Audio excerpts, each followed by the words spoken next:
welcome back to our today's class. In this class, we will start your second chapter, which name is Forest and Wildlife.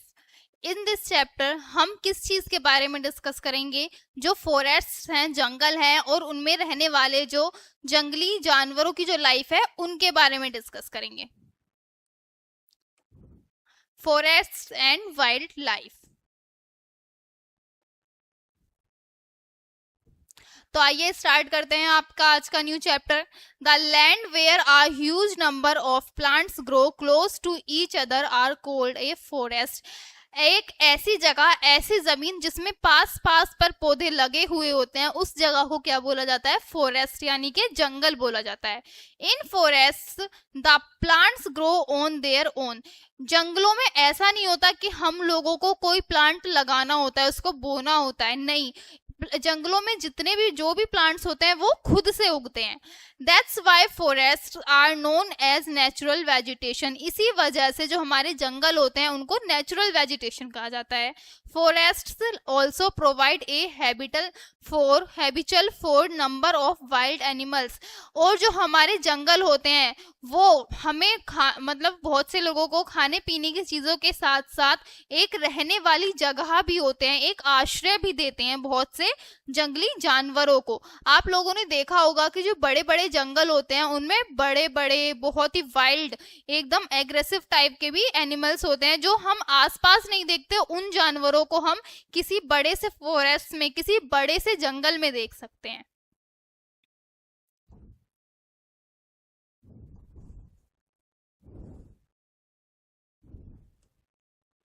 Significance of forests. Forests are very helpful for us in several ways. जो हमारे जंगल होते हैं वो हमें अलग अलग तरह से, काफी तरहों से हेल्प करते हैं. We obtain timber, pulp, lac, fire, wood, gum, herbs, rations, honey, rubber, paper, etc. from the forest. हम लोगों को फॉरेस्ट यानी जंगलों से कितनी सारी चीजें मिलती हैं. हम क्या क्या लेते हैं जंगलों से? Timber, pulp, lac, firewood, लकड़ी, gum, herbs, resin, honey, rubber, paper, etc. ये सब चीजें हमें किससे प्रोवाइड होती हैं? हमें फॉरेस्ट से प्रोवाइड होती हैं. द कंट्रोल फ्लूड्स एंड दस प्रिवेंट सॉइल इरोजन. ये क्या करता है कि बाढ़ों को रोकता है, और उस बाढ़ को रोकता है. और उसके साथ साथ जो हमने अपने पिछले चैप्टर में सॉइल इरोजन पढ़ा था, जो मृदा अपरदन जिसको बोलते हैं हिंदी में, वो किसको कंट्रोल करते हैं? फॉरेस्ट. इस सॉइल इरोजन को भी कंट्रोल करते हैं. Would is one of the most valuable forest resource. जो हमारी लकड़ियां होती हैं वो हमारे जंगल का सबसे इंपॉर्टेंट रिसोर्स होता है. It is used for building house, furniture, tools, railway sleepers, ETC. ये जो हमारी लकड़ियां होती हैं, जंगलों से मिलने वाली लकड़ियां होती हैं, इन चीजों को हम क्यों यूज करते हैं? घर बनाने में, खाना बनाने में और फर्नीचर बनाने में, अलग अलग तरह के टूल्स बनाने में. ठीक है. Soft wood of forest is use for making crates, plywood, matchstick, etc. जो सॉफ्ट वाली, जो मुलायम लकड़ियां होती हैं उनसे हम लोग मोस्टली प्लाईवुड और माचिस, ऐसी सॉफ्ट चीजें बनाते हैं. They help in great rainfall. ये जो हमारी फॉरेस्ट होते हैं वो हमें कब हेल्पफुल होते हैं? जब रेनफॉल होता है, जब बारिश होती है, तब भी वो हमें काफी ज्यादा प्रोटेक्ट करते हैं. सपोज करिए बहुत ज्यादा बारिश हो रही है और आपके पास पूरे फॉरेस्ट में, पूरे जंगल में छुपने के लिए कोई जगह नहीं है, तो आप किसी पेड़ के नीचे जाकर छिप सकते हैं. The trees give us oxygen and keep air fresh and cool. ये तो इसका सबसे इम्पोर्टेंट पॉइंट हो सकता है कि जो ट्रीज होते हैं, जो पेड़ होते हैं, वो लोग हम लोगों को क्या प्रोवाइड कराते हैं? ऑक्सीजन प्रोवाइड कराते हैं, हमें ऑक्सीजन देते हैं. और उसके साथ साथ हमारे की जो आसपास की एयर होती है, हमारे आसपास की हवा होती है, उसको एकदम फ्रेश रखते हैं और ठंडी रखते हैं. Forests are also provide shelter to number of wild animals. और इसी के साथ साथ जो हमारे जंगल होते हैं वो बहुत सारे जानवरों को एक रहने का आश्रय, एक घर कह सकते हैं, एक घर प्रोवाइड कराते हैं. Types of forest. अब हम जानेंगे कि हमारे फॉरेस्ट, हमारे जंगलों के प्रकार कौन कौन से हैं. There are different there are different types of forest in India.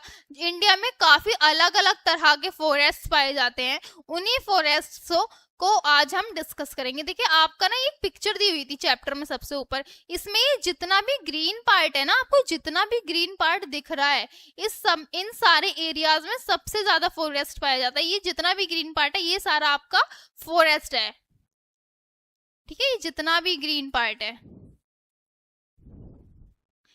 ये सब क्या है, आपका भारत में पाए जाने वाले जंगल।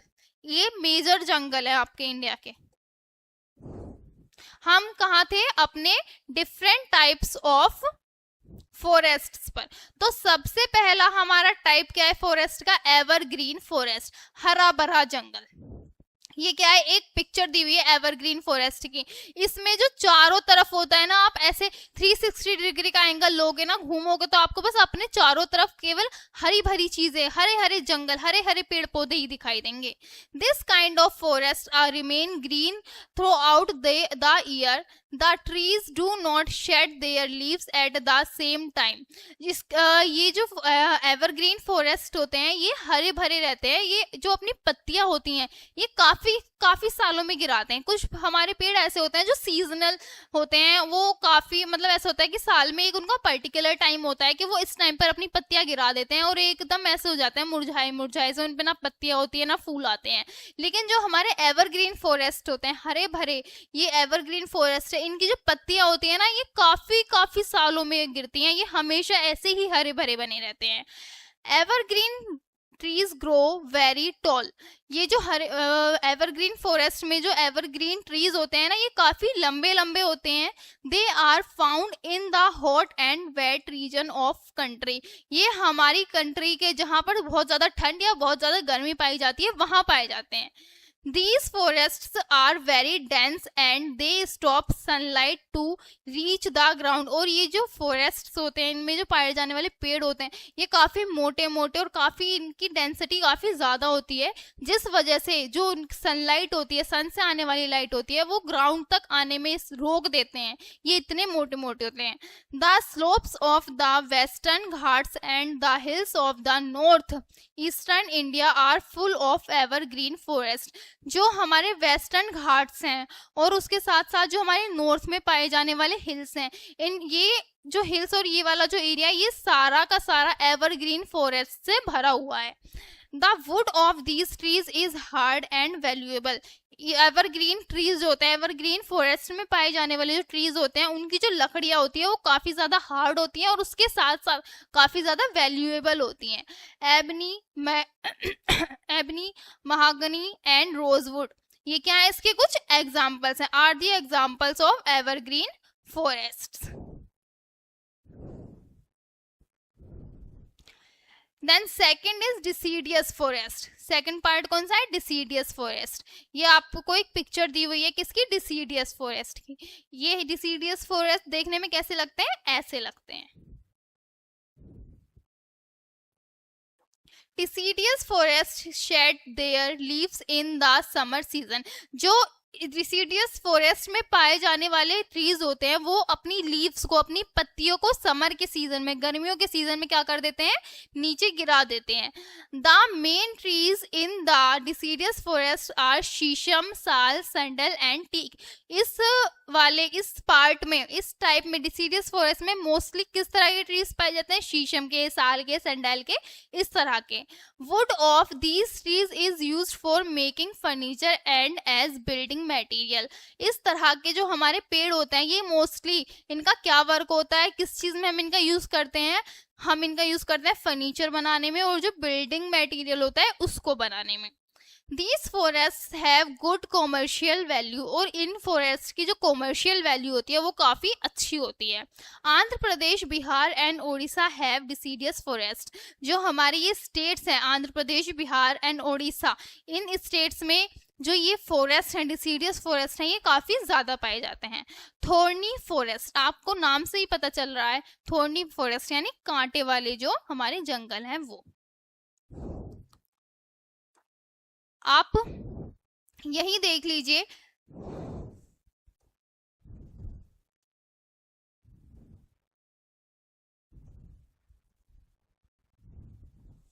थॉर्नी फॉरेस्ट यानी कि कांटे वाले जंगल। These forests are confined to the regions which have very low rainfall. ये वाले जो फॉरेस्ट है मोस्टली कहाँ पाए जाते हैं, जहां पर रेनफॉल यानी कि बारिश बहुत कम होती है। Trees in thorny forest have thorn and long roots. जो थॉर्नी फॉरेस्ट हैं इनमें जो ट्रीज होते हैं, पाए जाने वाले ट्रीज होते हैं, इनमें काफी सारे कांटे होते हैं, उनके जो रूट्स होते हैं वो काफी लंबे होते हैं। They help them to obtain water from the earth. ये जो वाटर होता है मोस्टली, क्योंकि रेनफॉल तो कम होता है, बारिश तो कम होती है, तो ये जो भी पानी जो भी वाटर कंज्यूम करते हैं वो अर्थ में से लेते हैं।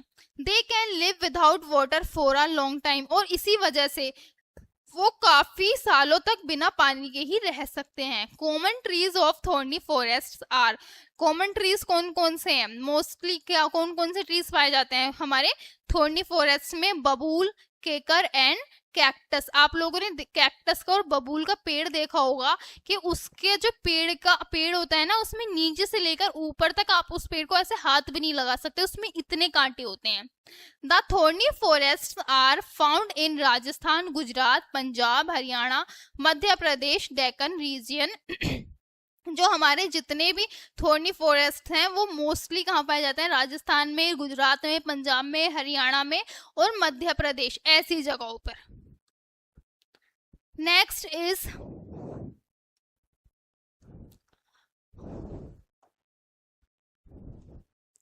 coniferous forest. These forests are found in the Himalaya regions and parts of the Nilgiri hills. इस तरह के जो फॉरेस्ट हैं, ये आपको एक पिक्चर दी हुई है, ठीक है। इस तरह के जो फॉरेस्ट हैं मोस्टली हिमालय में, जो नीलगिरी जगह है, नीलगिरी के हिल्स हैं, नीलगिरी के पहाड़ हैं, उन पहाड़ों पर ये फॉरेस्ट पाए जाते हैं। The trees are tall and pyramid shape. आप पिक्चर में भी देख सकते हो कि जिसकी जो ट्रीज हैं काफी लंबे हैं और इसकी शेप कैसी है? पिरामिड की तरह है। शेप कैसी है इसकी? पिरामिड की तरह है। With needle shaped leaves and bear cones. और इसकी जो लीव्स होते हैं कैसी होती हैं? वो निडल शेप की होती हैं। The main trees in these forests are fir, pine, deodar, spruce. The pulp of these trees is use for making paper. इन ट्रीज का जो पल्प होता है वो कहाँ यूज होता है? पेपर बनाने में यूज होता है। They also yield resin and turpentine oil. Next is tidal forest. अगला कौन सा है? Tidal forest. ये पिक्चर दे रखी है आपको किसके? टिडल फॉरेस्ट की। Tidal forests are found in the deltas of the rivers such as the Ganga. ये इस तरह के जो आपको पेड़, इस तरह के जो आपको जंगल मिलेंगे, ये मोस्टली आपको कहाँ मिलेंगे? रिवर्स के डेल्टास पर मिलेंगे। River such as the Ganga, जैसे गंगा का डेल्टा है तो वहां पर इस तरह के फॉरेस्ट मिलते हैं। The Mahanadi, the Godavari and the Krishna, ये इन नदियों के डेल्टास पर ये वाले आपको फॉरेस्ट मिलेंगे। ए ट्री कोल्ड सुंदरी और मैंग्रोव, इनके जो ट्रीज हैं उनको क्या बोलते हैं? सुंदरी और mangrove. Is found in the Ganga delta. कहाँ मिलते हैं? ये गंगा डेल्टा पर पाए जाते हैं। So this area is called the Sundarban. इसी वजह से इनको क्या बोला जाता है? सुंदरबन बोला जाता है।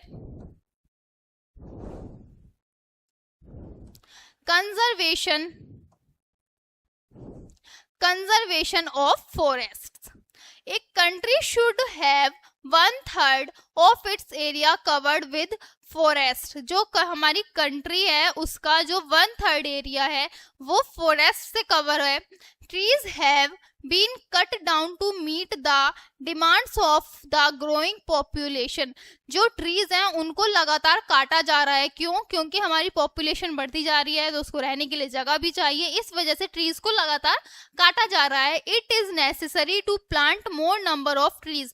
और इसीलिए बहुत ज्यादा जरूरी है कि हम ज्यादा से ज्यादा ट्रीज को प्लांट करें। It is very important to conserve the forest. ये बहुत ज्यादा जरूरी है कि हम फॉरेस्ट को कंजर्व करें। We must take the following steps to conserve the tree. हम लोगों को इन फॉरेस्ट, इन जंगलों को बनाए रखने के लिए इन कुछ स्टेप्स को फॉलो करना चाहिए। आइए पढ़ते हैं इन स्टेप्स को। Trees are planted throughout the country through the social forestry movements. हम लोगों को कुछ मूवमेंट्स चलाकर क्या करना चाहिए, ज्यादा से ज्यादा ट्रीज को प्लांट करना चाहिए। Van Mahotsav is celebrated every year at the beginning of the rainy season. हर साल, जैसा कि हमने अभी बनाया था, हर साल गर्मी रेनी सीजन यानी कि बरसात आने से पहले हम लोगों को वन महोत्सव मनाना चाहिए और इसमें ज्यादा से ज्यादा ट्रीज को प्लांट करना चाहिए, क्योंकि आप लोग क्या है, जुलाई से पहले अगर ट्रीज को प्लांट कर देंगे, ज्यादा से ज्यादा ट्रीज लगा देंगे, बस फिर आपका काम क्या रहेगा, उनको लगाने का, पानी देने का तो कुछ काम रहेगा ही नहीं, क्योंकि आफ्टर रेनी सीजन तो उनको पानी नेचुरली ही मिलता रहेगा ना।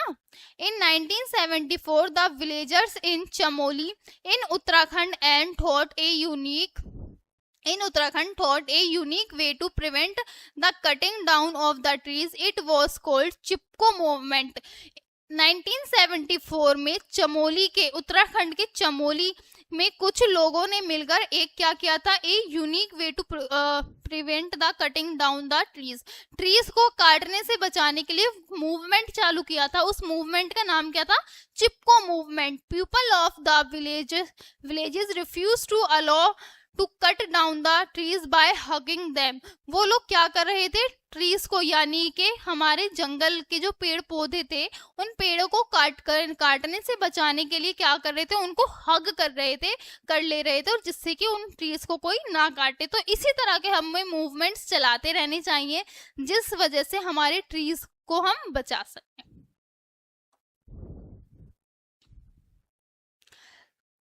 सुंदरलाल भगोना, चंडी प्रसाद Bhatt and Gaura Devi are leaders of this movement. इस मूवमेंट के ये लोग क्या थे, लीडर्स थे। वाइल्ड लाइफ, अब हम पढ़ेंगे वाइल्ड लाइफ यानी कि जंगली जीवन के बारे में। We find many types of wild animals in our forest. हम लोग अगर कभी जंगल में जाते हैं तो हम अलग अलग टाइप्स के क्या देखते हैं, जानवर देखते हैं। The Himalaya forest have leopard, elephants, tigers, bears and wild buffaloes. जो हिमालय के क्या है, जंगल है, उसमें हमको लियोपार्ड, एलिफेंट, टाइगर्स, इस तरह के जंगली जानवर देखने को मिलते हैं। While in the north eastern hills, और जो हमारा नॉर्थ ईस्टर्न हिल है ना, वहां पर हमको elephants, rhinoceros and deer are found. जो हमारे नॉर्थ ईस्टर्न की हिल्स हैं वहां पे हमको एलिफेंट, राइनोसोर्स और डियर इस तरह के जानवर मिलते हैं।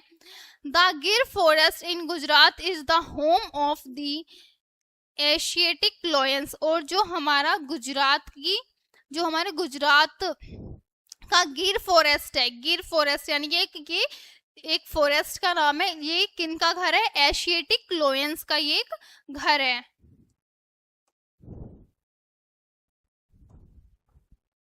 एशियाटिक लायंस का घर है। And the Sundarbans in West Bengal, और वेस्ट बंगाल का जो सुंदरबन है is the home of the royal Bengal tigers. वो किनका घर है, हमारे रॉयल बंगाल के जो टाइगर्स हैं उनका घर है।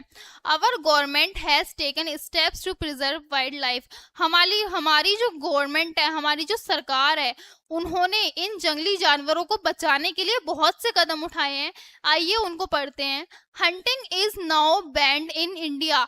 जो शिकार करते थे शिकारी, उस चीज को अब क्या कर दिया गया है, इंडिया में बैन कर दिया गया है। National parks have been set up. जो नेशनल पार्क्स होते हैं उनको बनाया गया है। There are 92 national parks in India. और अब हमारे इंडिया में कितने नेशनल पार्क्स बन चुके हैं, 92 नेशनल पार्क्स बन चुके हैं। Wild life sanctuaries have been set up. There are 492 wild life sanctuaries in India. और इसी के साथ साथ हमें वाइल्ड लाइफ की सेंचुरीज भी बनानी चाहिए। और आज इंडिया में कितनी वाइल्ड लाइफ सेंचुरीज है, 492 वाइल्ड लाइफ सेंचुरीज हैं। Poachers and hunters are punished severely. और इसी के साथ साथ अगर कोई किसी भी जानवर का शिकार कर रहा है तो उनको पनिश करना चाहिए हमको। Some of the famous national parks and wild life sanctuaries are. कुछ फेमस नेशनल पार्क और जो हमारी फेमस वाइल्ड लाइफ सेंचुरीज हैं उनके नाम यहाँ पर दिए गए हैं। First of all is Kaziranga National Park in Assam for elephants and rhinos. Sundarbans in West Bengal for Bengal tigers. अभी हमने पीछे पढ़ा था कि जो वेस्ट बंगाल का सुंदरबन है वो किसका घर है? बंगाल के जो टाइगर्स हैं उनका। Jim Corbett national Park in Uttarakhand for tigers. जो जिम कॉर्बेट नेशनल पार्क है वो कहाँ है? उत्तराखंड में। किसके लिए है वो मशहूर? टाइगर्स के लिए।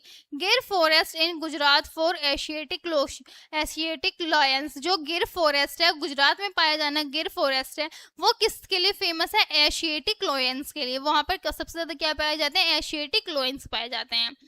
डाचीगम sanctuary in Jammu and Kashmir for musk deer. जो जम्मू और कश्मीर में पाई जाने वाली डाचीगम सेंचुरी है वो किसके लिए फेमस है? मस्क डियर्स के लिए। टाइगर्स वन ऑनर्ड rhinoceros musk deer and great Indian bustard are considered to be endangered species as they are on the verge of extinction. जो हमारे ये टाइगर्स हैं और जितने भी ये जो पुराने मतलब खतरनाक और सुंदर जंगली जानवर थे ना, ये धीरे धीरे विलुप्त होते जा रहे हैं। आपको पता है कि जो टाइगर्स हैं, लॉयंस हैं, एलिफेंट्स हैं, इनकी जो संख्या है वो धीरे धीरे कम होती जा रही है। तो इसी वजह से ये सारे स्टेप्स जो हमने पीछे पढ़े थे ये सरकार के द्वारा, हम लोगों के द्वारा उठाए जाने चाहिए जिससे कि हम इन जंगली जानवरों की लाइफ को बचा सकें। Points to remember. Forests are useful to us in many ways. हमने चैप्टर के बिल्कुल स्टार्टिंग में पढ़ा था कि जो हमारे जंगल होते हैं वो हमारे लिए बहुत सारी वजहों से क्या होते हैं? यूजफुल होते हैं। There are 5 types of forests in India. हमारे इंडिया में 5 टाइप्स के टोटल फॉरेस्ट होते हैं जिनके नाम ये रहे और इसी के बारे में हमने पीछे डिस्कस किया है। Van Mahotsav, social forestry movements, Chipko movements are some of the important forest conservation movements of India. ये जो कुछ क्या है? वन महोत्सव और social forestry movements, Chipko movements, ये सब क्या है? कुछ इम्पोर्टेंट फॉरेस्ट कंजर्वेशन मूवमेंट्स हैं। India has many national parks and wild life sanctuaries. और इसी के साथ साथ इंडिया में काफी सारे क्या है? नेशनल पार्क बनाए गए हैं और काफी सारी वाइल्ड लाइफ सेंचुरीज बनाई गई हैं जिससे कि हम लोग जो जंगली जानवर हैं जो धीरे धीरे विलुप्त होते जा रहे हैं उनकी विलुप्त होने की संख्या को कम कर सकें। इसीलिए ये सारे नेशनल पार्क्स और वाइल्ड लाइफ सेंचुरीज बनाई गई हैं। तो यही एंड होता है आपका आज का ये चैप्टर। सो होप आप लोगों को आज का चैप्टर समझ आया होगा। आज की क्लास में हमने डिस्कस किया था चैप्टर नंबर 2 ऑफ क्लास 4। मिलते हैं नेक्स्ट वीडियो में। Thanks for watching. Have a good day.